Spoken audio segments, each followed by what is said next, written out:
Over the past year, ECI has worked with 26 leaders representing a wide variety of stakeholder groups, and we challenge them to consider ways that companies can effectively address their impact, particularly with regard to environmental, social, and governance issues from a systemic perspective. The group, which we refer to as the Blue Ribbon Commission on Corporate Impact, issued a report called Changing Our Mindset About Corporate Responsibility. And it's important to note that ECI's work for this entire effort, which was more than a year-long effort, was funded by a grant from KPMG.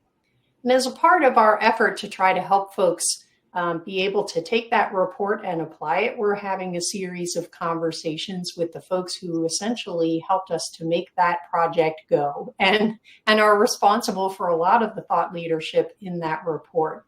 And as most people know, anytime you have a Blue Ribbon Commission behind the scenes, there are usually subject matter experts and advisors who really help us to make these things happen. And I'm very pleased to be joined today by Rob Fisher, who is the U.S. ESG leader and partner at KPMG US. Rob, thanks for joining me today.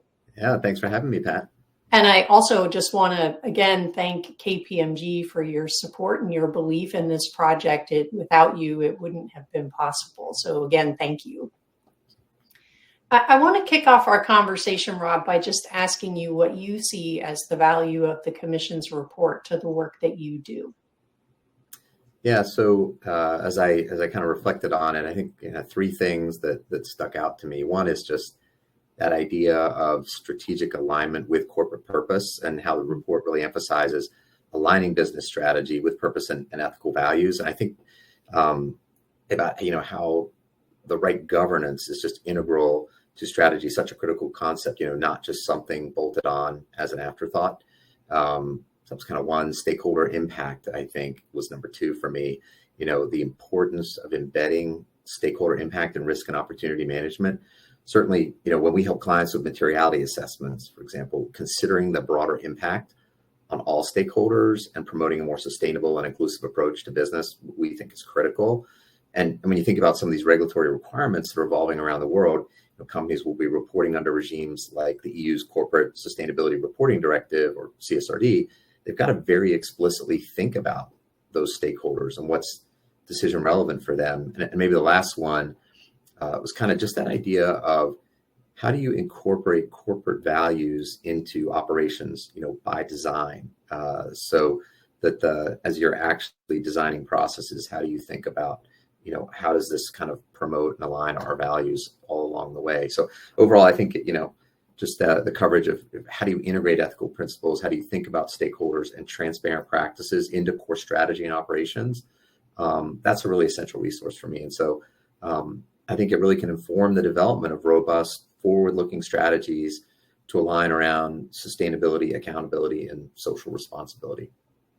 I know one of the things that you and I have talked about is that in the journey of the development of this report, the group really did settle on the importance of corporate purpose and values and intended stakeholder impact as the lens by which companies can think about their impact on people and planet. And for us, that certainly makes a lot of sense. And it's great to hear that you see the value of that as well. I want to focus on one of the principles in the report, which pertains to trust. And that principle in the report specifically says that trust is built internally and externally through a culture of transparency. And Rob, you and your team were instrumental in helping ECI and the Commission Group to narrow down the important role of communication in the embedding of trust and business integrity more broadly. So my question for you is, how does KPMG ensure that communications, both internally and externally, are promoting a culture of transparency? Yeah, I think, certainly, and I'll maybe use ourselves a little bit as an example. I think, for us, it starts externally. It starts with our impact report, which in our case is aligned with the World Economic Forum principles of stakeholder capitalism. So we're organized around people, planet, prosperity, and you'll be very happy to hear our principles of governance. So I sit on our committee that oversees the content of that report each year, and actually it will be released later this month. And We go through a really thorough process to talk about what's important in terms of the targets we've set, the progress we've made, and what we need to focus on moving forward. And we have a lot of great engagement. I mean, the committee includes many of our C-level executives, and when we talk to clients, we see them all go through a very similar process. I think internally, tone at the top is always kind of where it starts, right? And I think we're fortunate. Our chairman, Paul Knopp, I think he does a great job in setting that tone.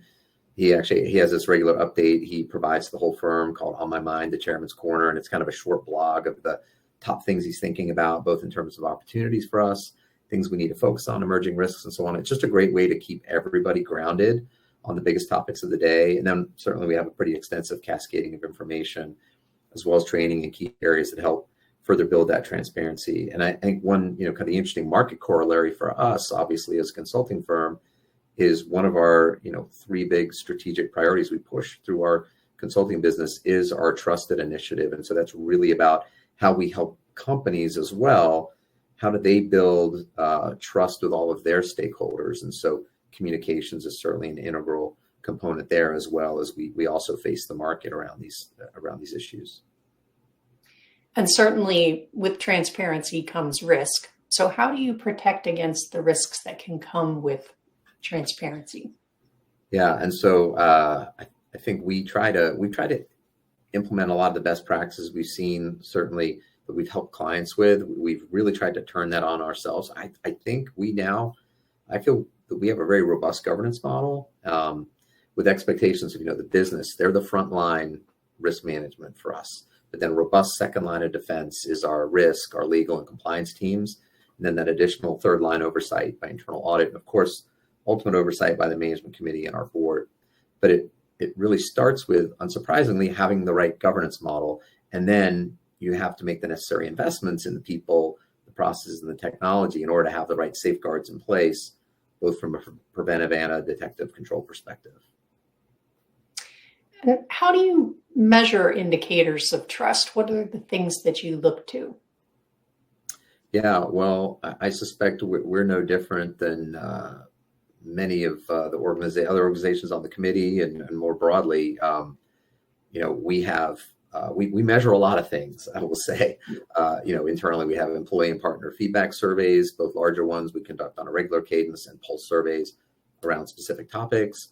We talk pretty openly about those results with a particular focus around areas where maybe we're not as happy as we'd like to be with the overall score or the trend or the performance against industry benchmarks. And then we drive that down to the individual, a 360 feedback process for everyone where people can get a net promoter score and tangible comments on their strengths and their opportunities, including around, things like values. And similarly, we have a pretty extensive customer care program.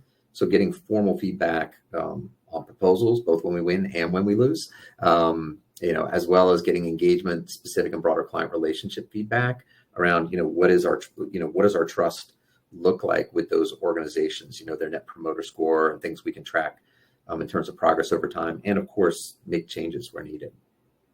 And are you aware of ways that transparency and communication serve those indicators or influence them? Yeah, I think, we've talked kind of a little bit about this, but I really do think if you want to build trust, you have to be transparent, and transparent is, those communications, those dialogues you're happening, that the ways to solicit feedback. So if any organization's only going to celebrate and talk about success, I don't think they can build trust. So that's why I think actually when you take our impact report, I think it's a pretty good balance.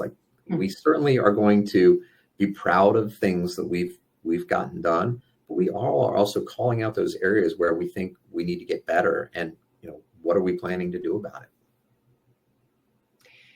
So on a related note, how do you respond? How does your company respond when targets or goals aren't achieved?